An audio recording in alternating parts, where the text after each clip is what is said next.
Hey, what's going on, guys? I wanted to do a video today on why I think it's important to use GuitarPro when writing and producing a new song and coming up with ideas.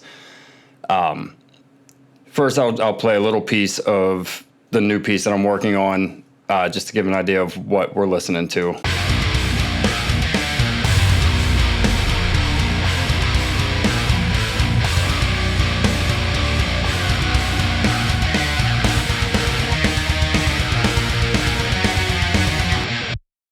All right, so that's the piece there, and over here is the GuitarPro that I made.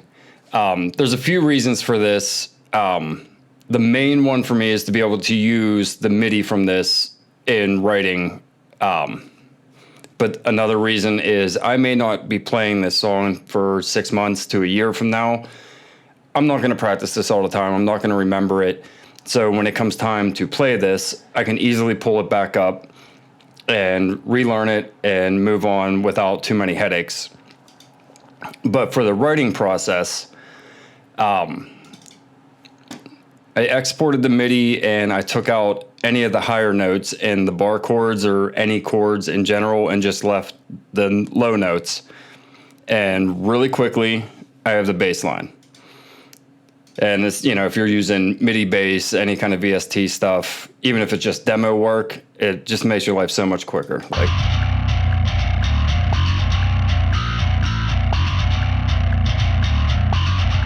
Now, once you have that, you can break it apart, modify it real quickly to add a lot of texture and layers behind everything. Starting with this piece here, I have some strings running behind what I guess is going to be the pre-chorus. We'll see what the vocalist wants to do.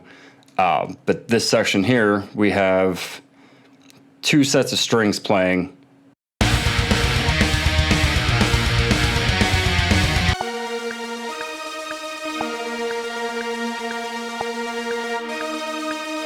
So the left side, I have a more sustained piece playing, and on the right side I have it doing 16th notes. So what I did here is I just copied a piece from that bass MIDI that I had, and I took basically just the root notes of it, which would have been these right here, took them down and then just extended them to the length that I wanted, copy and pasted, and put the octave up, and then now we have this. And then for the right side, I took that same piece that I just did there, drug it down, turned the note into a 16th note, and then just copied it over to the length that I wanted. And now we have the right side done. It sounds a little goofy on its own, but I liked it in context. Now for this verse section, which is this.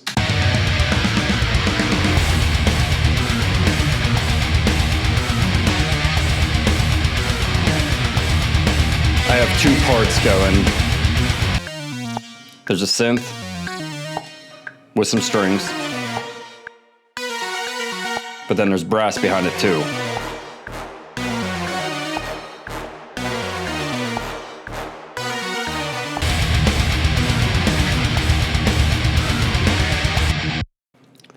So for the string section and the synth, they're literally identical.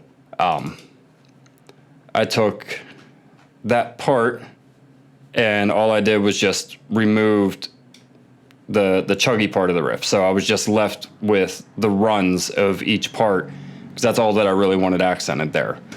That took no time to do that, and that part's done. And then while I had that, I copied over to here, and all I did was remove everything except for the first note of each beat, and that created my brass section.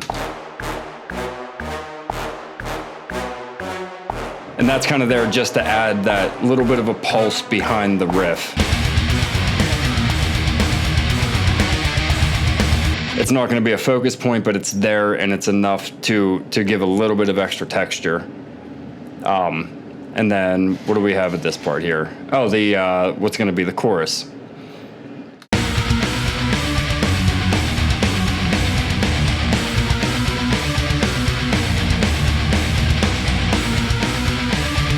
And this is literally just the same part from the bass line here.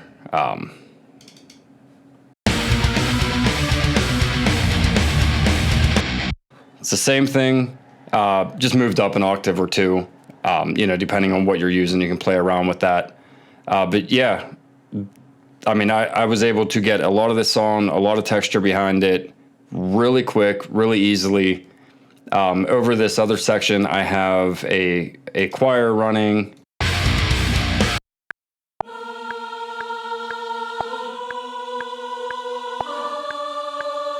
Now that wasn't taken from any of the MIDI, but that's literally just 4 notes of the scale that I wrote in. So, knowing what you're writing in and having a plan ahead of time obviously helps. But for this, I knew these notes would work.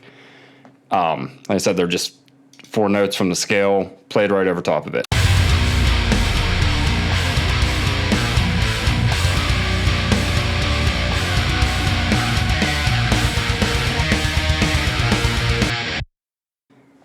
And then I think that's pretty much it for all that behind there. I do have some pads going over the breakdown and all that, but they're just pads. I just used the root note. And then I think there was one here. Again, I just took a couple notes from the scale that I was playing the song in and created this.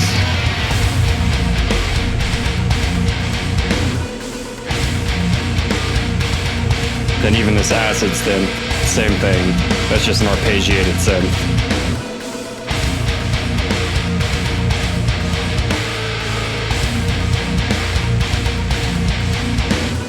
So just the backing.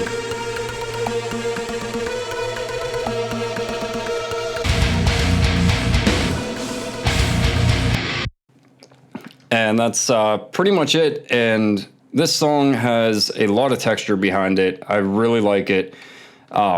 And without it now, I feel that it's really empty.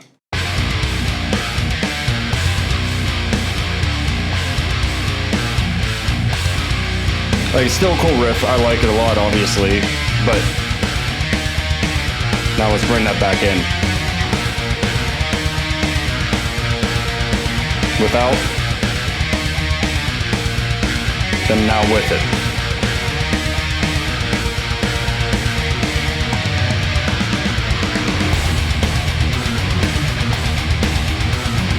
That's with everything running behind, we'll take it out.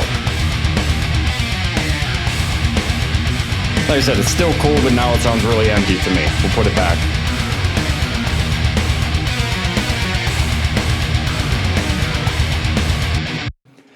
So yeah, that's pretty much all I wanted to run over.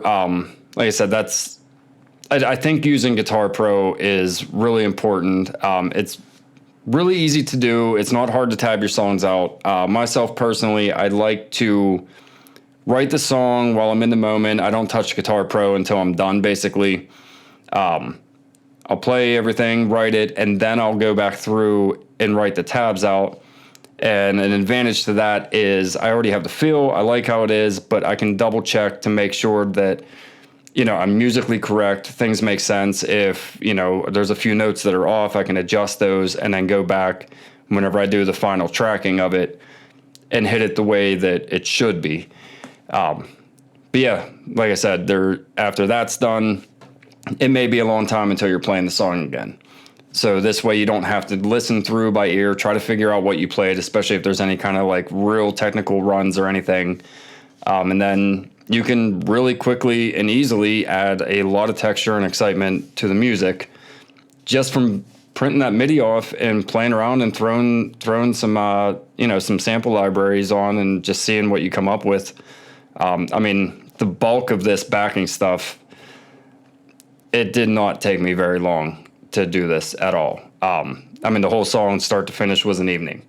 So, I mean, that shows you with writing it and then adding all this extra layer stuff, it just makes it very quick. So I definitely advise using GuitarPro for that. But yeah, that's about all I got. Thanks, and I'll talk to you on the next one.